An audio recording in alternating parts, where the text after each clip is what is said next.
thought it was completely unnecessary. I hope he puts it all behind him and moves forwards, but who knows with it. That wasn't for me personally. I have a lot of sympathy for Prince Harry, honestly. I think what he's come out is not very comfortable. The things that he's saying is not very comfortable, but he's also a human being and has right to his own opinions and his ability to say, you know, how he feels in real life. So, Londoners with opposing opinions when it comes to the conversation about Harry and Meghan and their relationship with the royal family. It's a topic that folks are talking about after Prince Harry's memoir, Spare, was released yesterday. Details that are being labeled explosive were released ahead of the publication that's 416 pages long. Now, Harry's done a number of interviews ahead of the release, one of the most notable being on 60 Minutes this past Sunday. And you can watch all the coverage, you can read the memoir, which, by the way, is available at Bethany Beach Books. But how do you know what British folks are thinking about it all? Well, we're going to bring in an expert, I would imagine. You know, this is Ian Blyth. He's British, so he's actually got some connections. Ian, welcome to the show. This has got to be really something for you and British people all around the world right now. It's the favorite topic of everyone overseas, I believe. I don't think the hype in England is as big as it is. The issue with Harry and Meghan right now is slightly muted in the UK. I don't really see too many things on social media that are causing anybody to really have a huge opinion on it. But stateside, it does seem to always be a buzzword. The royal family does seem to get people excited, no matter what the news story is. Yeah. So tell us what you've been feeling about the whole Meghan and Harry thing and their split from the royals.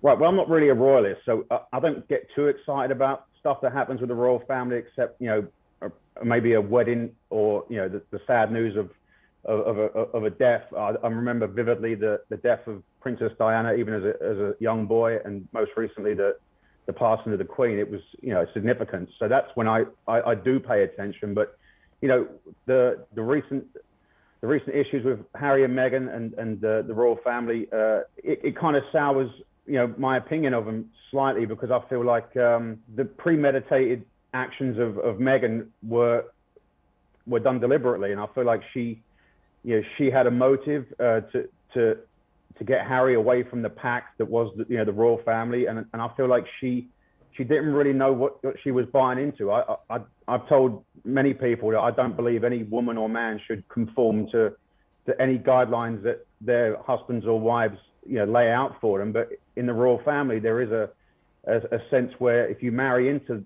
the monarchy, there is guidelines and conformity that has to take place. And I feel like she either wasn't prepared for it, or she premeditatedly decided that she would, you know, go through the pomp and circumstance of the fantastic wedding, which came at a cost of, I believe, £150 million of British taxpayers' money. And then she decided that enough was enough, and she dragged, you know, Harry to Southern California. So it just seems slightly too scripted for me, and that's kind of why I'm a little bit slightly offended by all of it. It's an interesting take with the whole British involvement, the British people involvement with the hype behind it versus the American aspect. And you have a unique perspective being in Rehoboth Beach of seeing or getting all the information from home, but seeing it here in the States. Why do you think it is that we as Americans just love the gossip of the British royal family?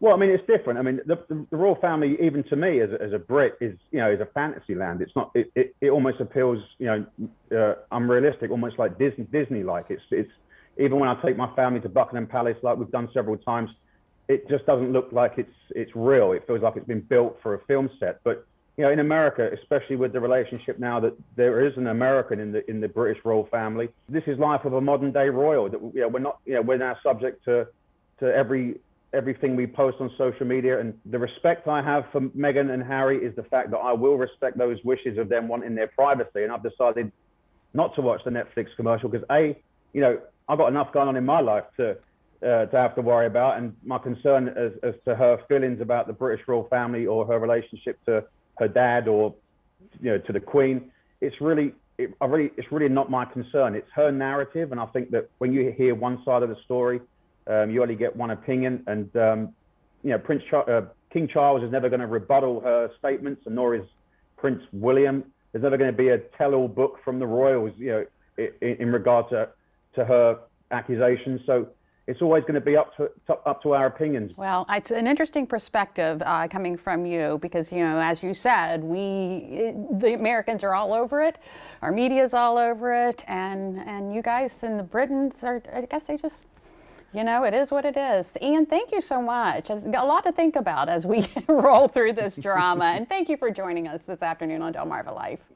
Thank you. You're welcome.